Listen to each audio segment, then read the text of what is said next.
Welcome to the WanderLearn show. I'm your host, Francis Tapon. This is an episode featuring Sym Blanchard. It's a series of episodes, in fact, that I have. If you're curious what this particular episode is about, look at the show notes. Yeah, I always document it all in there. He's a fascinating guy, always fun to talk with. He's always welcome on the show, and enjoy this particular episode with him. You were one of my most popular episodes ever. Oh my goodness. The first one that we ever did. And it's been downhill ever since. Nobody listens to us anymore. But maybe we can capture that magic again. No, but seriously, you're a fascinating guy.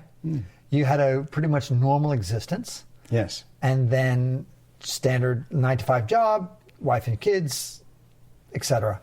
And then at a relatively late age, I don't know, in your around Probably 60? 60, yeah. You started to say, you know what, fuck this. I'm going to reinvent myself. Yes. Boldly. Yeah. Boldly. I mean, a lot of people want to reinvent themselves when they retire, but you went all in. You sold everything, right? Yeah, sold everything. I mean, you had a bicycle for a little bit. I did. And then you got rid of that, too. I got rid of my bicycle. Yeah, got rid of my house, all of my furniture, just gave it away. And Right. I got down to a suitcase and a backpack. Where does your suitcase go right now? Right now it's with my son. Okay.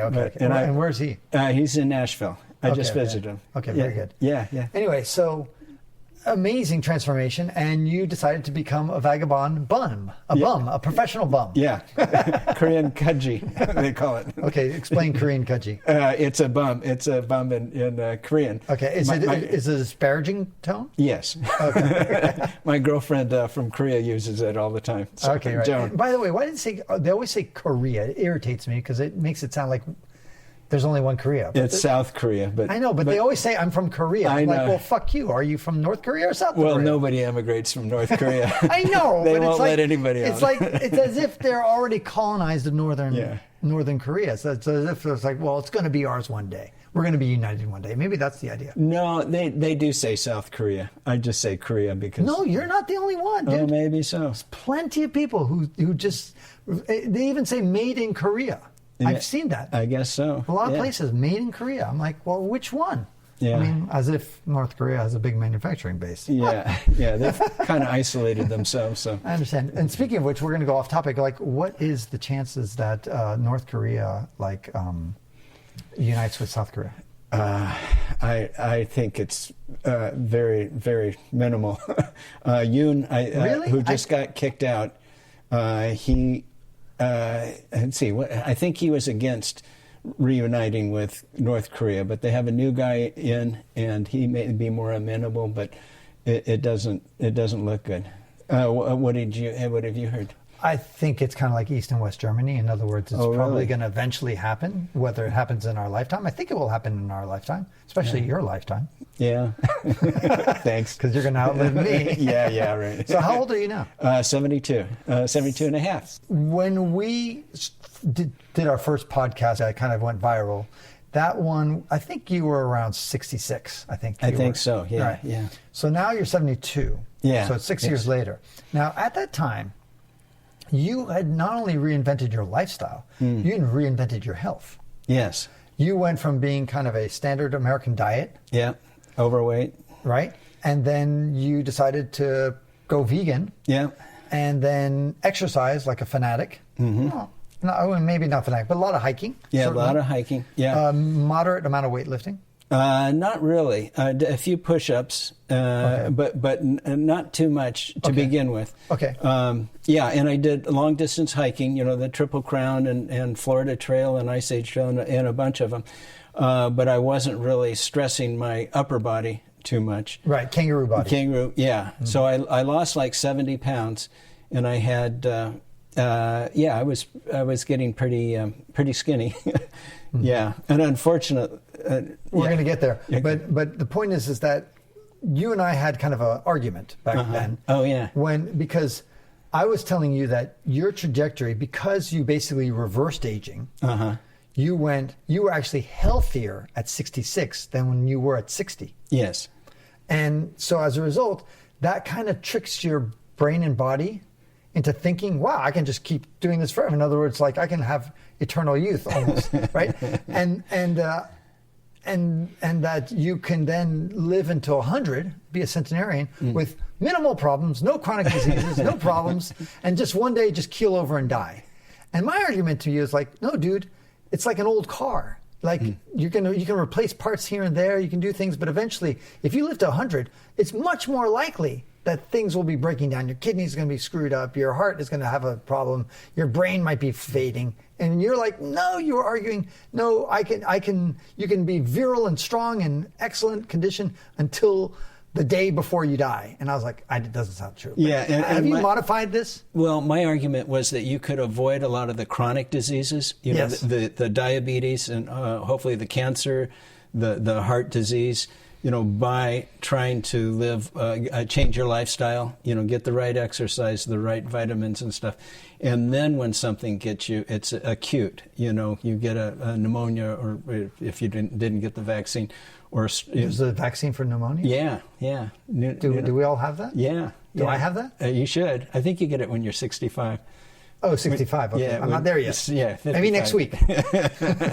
Yeah. So that was my argument, that if you avoid the chronic ones where and Alzheimer's, where you're slowly going downhill, hopefully you can live a vigorous, healthy life.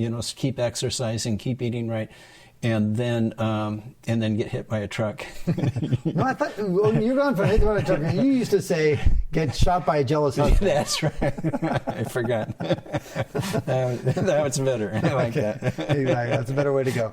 You were quite optimistic and hopeful. Yes. And full of vigor and excitement because Yes. you managed to do what I've never done, which is reverse aging. Well, because you're young to begin with. Well, but I'm saying that. Yeah. I've always exercised vigorously all my life. Yeah. I've always eaten pretty decently all my life. So as a result, my graph has just been a steady decline the whole way through. Yeah. In order for me to kind of reverse aging in any kind of way, I would have to step up my game to a whole new level. I would have to start exercising 3 hours a day, 4 hours a day, be even much more meticulous about my diet, to a point of neuroticism. So I was just like, fuck this. Oh yeah, that's you. Okay, so I can't reverse aging, but you, because you were a fat fuck, you could actually reverse aging, and you were unhealthy, you could actually reverse it and have the benefits and the joy of like, all of a sudden, wow, I feel better now than I did 5-10 years ago. Yeah, and I don't think I'll ever be at that point that you are, because you've stayed healthy. You're doing the volleyball and you're really working out your whole life. So you're right. I don't think it's as good, but it's better than if I didn't. If I just stayed sedentary and I didn't. Is there evidence that having been a lifelong athlete is that much of an advantage of somebody who decides at 60 to become an athlete? I didn't think that there was that much of a huge advantage. I think there is an advantage, but I think it's modest. Yeah, I think it's modest. It's better to start early. Yeah. But it's never too late. Right. It's good to... Because I suppose that, let's say if I had an unhealthy diet, I could have clogged up my arteries more so than I do now. Yeah. And I could clean up my arteries to a certain extent, but I think there's a certain amount that's there. I smoked for 5 years about 40 years ago. And so I don't think that was good for me, and probably still not, but I don't know. Interesting. Okay, so now you're 72. 72 and a half. And a half. We were like back in grade school. That's right. 5.5 years old, not 6 5. more months, man. I hate it when mothers, they say you ask how old is the child? Oh, he's 34 months. 30? What the fuck? Just say 2-3 years old. It's like stop counting in months after. I mean, maximum 24 months. After 24 months, you should stop counting in months. That's right. Okay. But anyway, you are 72 and a half. Yes. So 72 and 6 months, 7 months. Yeah, something like that. But now all of a sudden, your vegan diet potentially. Yeah. You kind of attribute some of this issue with it. You've developed osteoporosis. Yes. Yeah. I got tested when I was 70, and they, it's a standard routine test, and they found I had a T-score of minus 3.3 deviations from normal, and that's really bad. That's osteoporosis. And I go, what? And my vitamin Ds were low, even though I just finished hiking the Florida Trail. And your vitamin D. D, yeah. And that's weird because you were hiking the trail, getting plenty of sun. With no sunscreen. With no sunscreen. Yeah. And your face is still kind of red. I know, still red. I know, rosacea, I know. It's not that you drink alcohol, I know.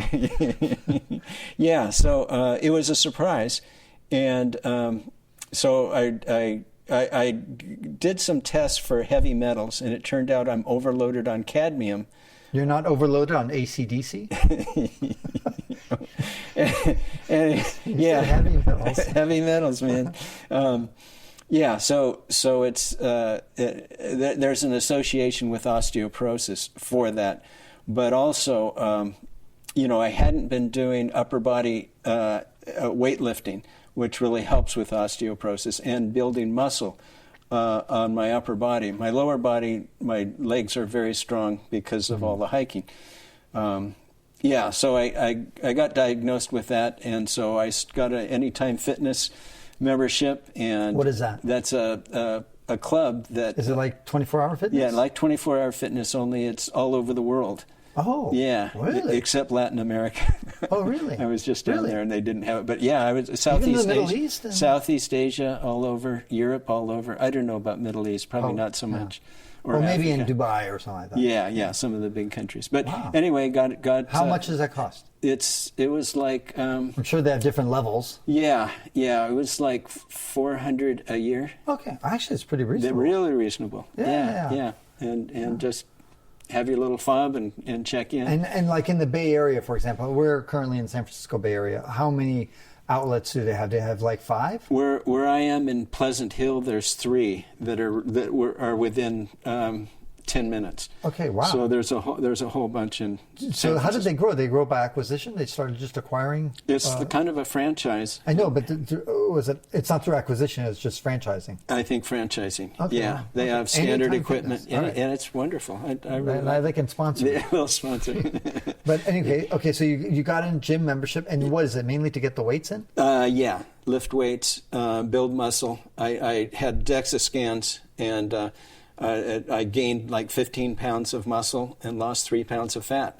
Wow. Yeah, and my osteoporosis, it went from negative 3.3 to negative 2.3. 15 pounds is a lot. Yeah. That's a lot of muscle. Yeah. It's a lot. I didn't realize So to be doing that at 70 years old to add 15 pounds of muscle? I know. Isn't that amazing? That is amazing. Yeah, wow. And Arnold? And my osteoporosis went way down. I'm now osteopenia or even below that. Because now you have osteoporosis in your penis. That's right.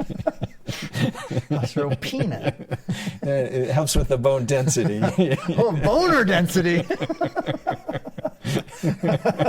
I want to get this kind of. Am I turning red? You've been red the whole time, dude. Anyway, so wow. So it's some. You watch out for things come up, and one of these was the cadmium, and now I'm meeting with the doctors to get chelation.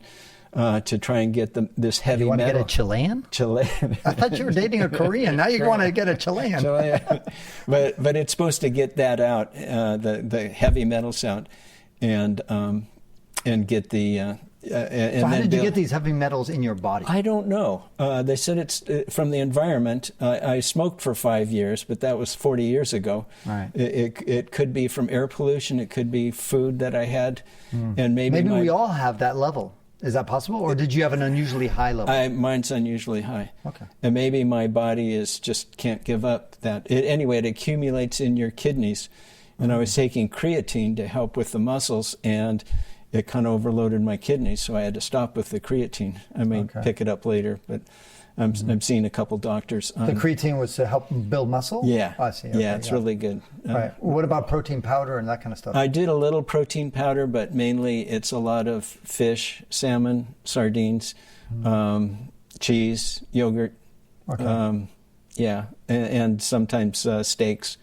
Okay. And beef. Okay. Yeah. And how do you feel? Most importantly, do you feel better than you were 2-3 years ago when you were? I feel really great. But do you feel better? You've always felt great.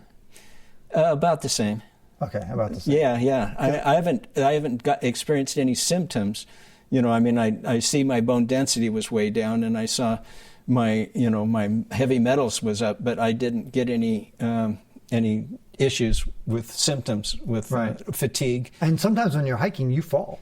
Yeah. You slip. I did, yeah, and I really haven't recently. No, but I mean, when you have fallen, maybe taken. I mean, we all fall.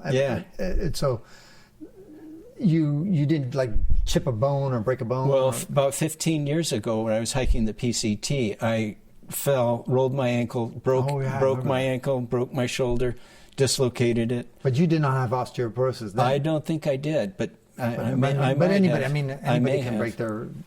anybody can break their bone if they fall hard enough. Yeah, obviously. yeah. It could be, but the bottom line is, because that's the thing that kills most old people. Yeah, is falls, especially the hip. Yeah, it's kind of like the death knell, and they spiral out. Like 50% die within a year, or something silly like that. Yeah, they wanted me to take Fosamax, get shots of Fosamax, and I said no. I want to do lifestyle and supplementation and food. What does Fosamax do? Supposedly it builds your muscles, your bones, your bone density, or also it stops them from degrading. It prevents it from degrading. And the reason you didn't want to take it is that side effects. Oh, such as what? I don't know, fatigue. Okay. Ironically. Yeah. And actually, sometimes it makes your bones more brittle. Which Paradoxically. Paradox, yeah. Why do that? Yeah. So anyway, I wanted to avoid that. So thankfully, I was able to increase bone density and not. So those who are listening who are under 72, or even those who are like under whatever, at any age, frankly, what's your advice? Get tested as much as possible. I'm with Kaiser, but I also am. They test me for marijuana all the time.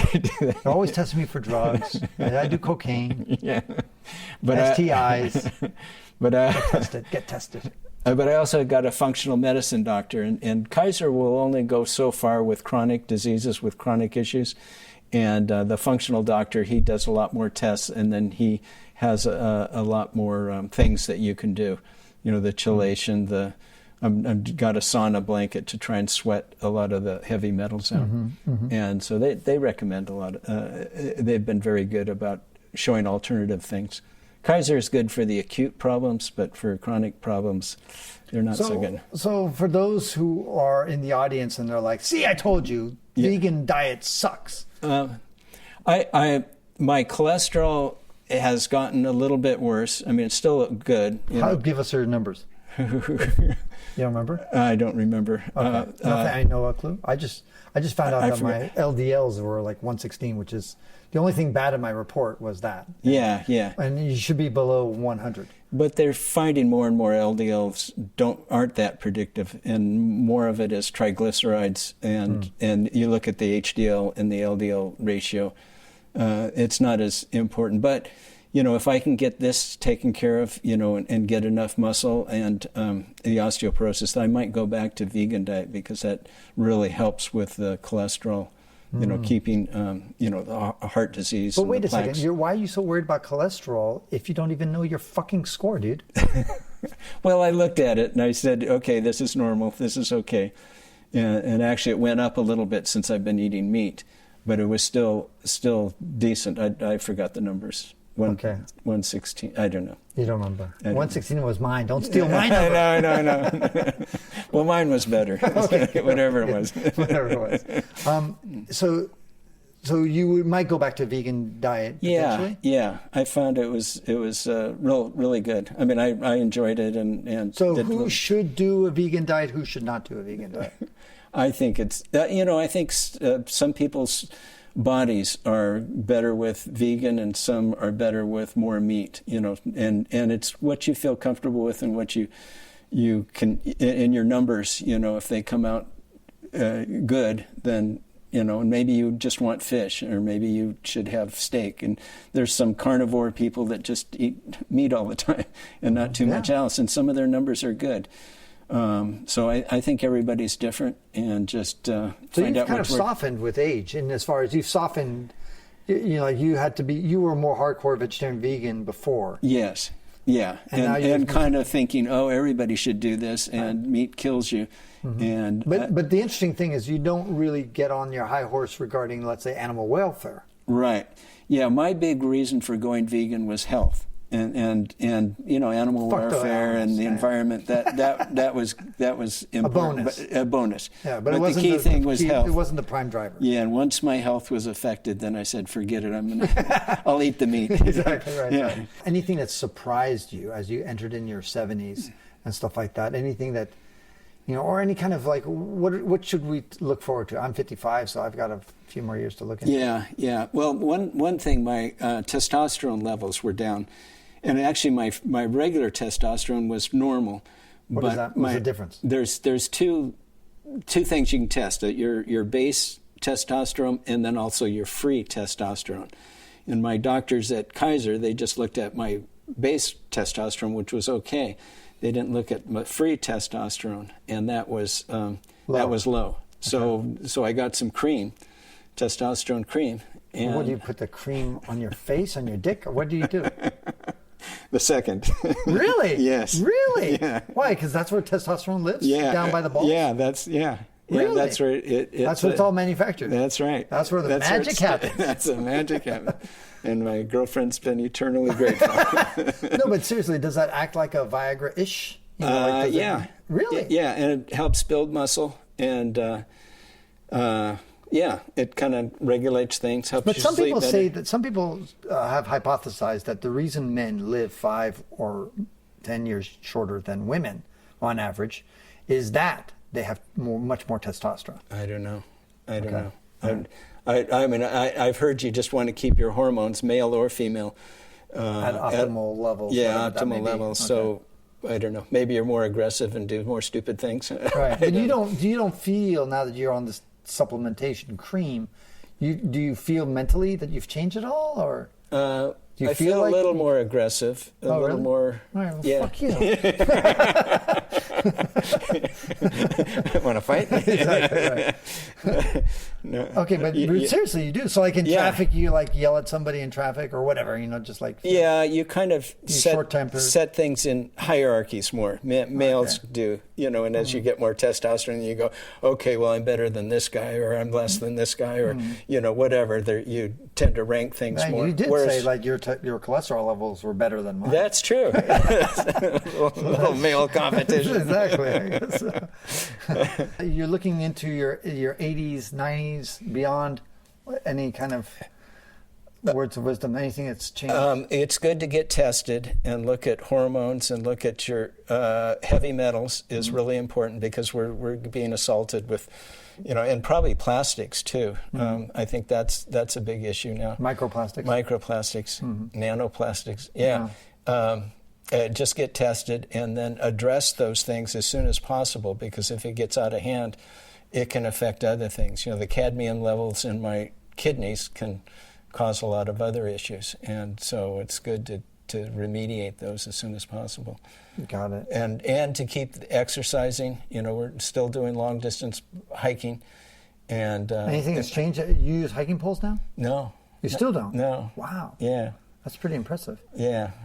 And then your girlfriend, she's from South Korea. Yeah. And she does hiking without shoes sometimes. Yes. Yeah. She Describe does that. She's barefoot. She does earthing.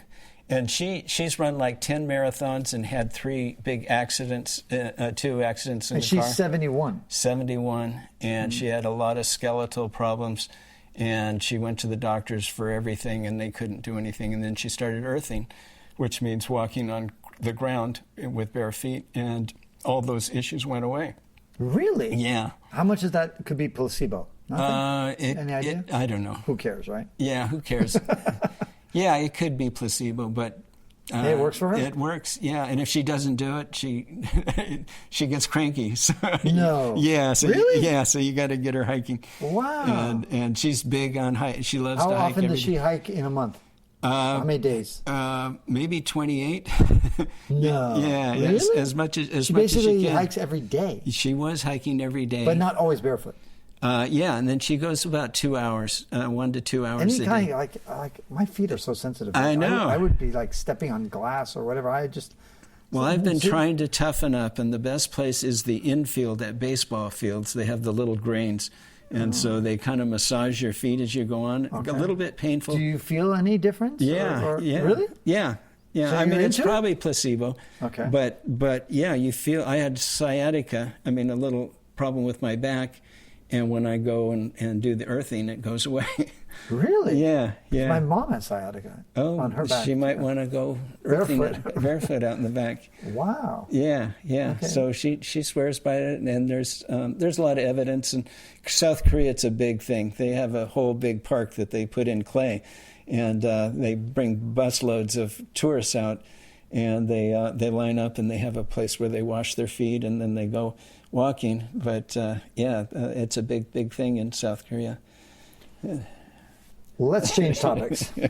We're going to talk a little bit about your girlfriend. Yes. So you have this 71-year-old lady. Young lady. And she is a South Korean descent. Yes. And you guys met because Scott Williams, our mutual friend. Yeah, Shroomer dude, the guy we hiked parts of Madagascar with. Yeah. He introduced you. Yes. He basically tried to set you up. Yeah. He had spent time in Korea when he was in the army around Vietnam, just after Vietnam. And so he loved Korea, and then he found out Joan was hiking in a group with him, and he found out she was from Korea. So he connected, loved that, and they had a couple of big kimchi parties with the hiking people. And he told me about her.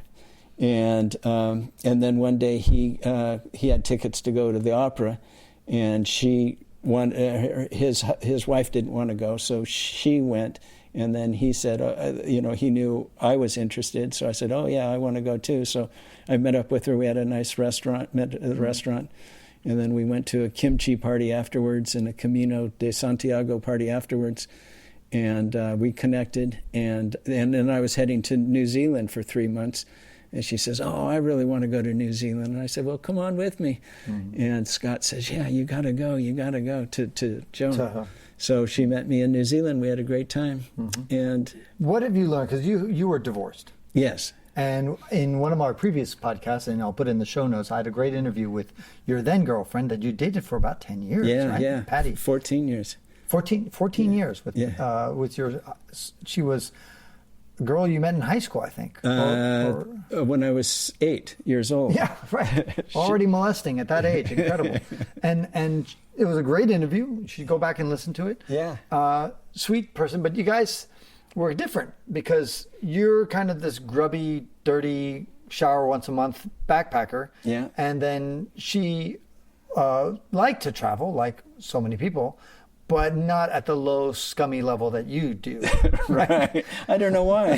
What's wrong? And in fact, as men, this actually is a common problem in general. Sorry to be so sexist, I don't give a fuck. But in general, women tend to have higher standards than men. There are women out there, of course, who are as grubby and disgusting as we are. But in general, they tend to have also a desire for a home. Yes, home. Yes. Yeah, have, like a place that call home. Yeah. And you and I are kind of much more nomadic. It's hard to find some woman who's going to put up with our bullshit. That's right. And, because they're like, dude, shower. I want a good bed. Yeah. I want a home. Clean. And we're like, what? Well, why are these things important? Why do you need These that? are like bonuses, right? And so, tell us a little bit about your process of what you learned through marriage and Patty and now Joan. Yeah, Patty would like. I would pick out hotels and places to stay, and she wouldn't like those. And then I said, well, pick something that you like, and she really couldn't do that. And so it just got, it got frustrating. And there's a lot of hikes and travel that I wanted to do. I wanted to go to the south of France, and I wanted to go. There were some hikes in Scotland, and she just wasn't that interested in that, I think. And your wife, your ex-wife, yeah, even less. Yeah, even less. Because Patty was certainly an upgrade. Yes, as far as compatibility for travel, you, right? Yeah, and hiking. But you pushed her to her limit. She went as far as she could go. Yes, felt comfortable. Yeah, and you just went. You wanted more. Yeah. And therefore, the incompatibility was a strain. Yeah. That was one of the reasons. Yeah. I don't want to simplify the relationship, but I imagine there's many other factors. But that was one of the factors I imagine that was kind of a stressful. Yeah, and it's still kind of an issue with Joan. Right. You know, she still wants to stay in a nice place. So Right. Yeah. I've made a lot of compromise, and she has too. So Right, and then there was this time when you went on a trail and you camped twice in your car. Yeah, You slept yeah, in the car. And yeah. she's like, "You suck. yeah, she was going to kill me. Why are we camping in a car when there's a hotel maybe probably far down the road? I'm probably not next door." Yeah, it wasn't. The hotel it's completely wasn't out of the way. It wasn't convenient. Yeah, it was completely out of the way. Yeah. So I understand your position, and of course, many other people could understand her position. And that ends this episode of the WanderLearn podcast, where we explore travel, technology, and transformation. If you'd like to see the show notes with links to what we've talked about, go to WanderLearn.com and click on this episode. If you'd like to connect with me, just remember Tapon. That's my first initial and my last name. Tapon is always my social media username. My website is ftapon.com. Do you want to leave me an anonymous voicemail where you can make a comment or ask a question? Then go to speakpipe.com/ftapon. Furthermore, if you'd like to get rewarded for supporting my projects, then go to patreon.com/ftapon. That's where you can pick up some remarkable rewards for as little as $2 a month. Now, 5 quick favors. Number 1, subscribe to the WanderLearn podcast. 2, download it. 3, share it. 4, review it. And 5, sign up for my newsletter at wanderlearn.com. Our theme music was composed by Eric Stratman. This is Francis Tapon, encouraging you to wander and learn.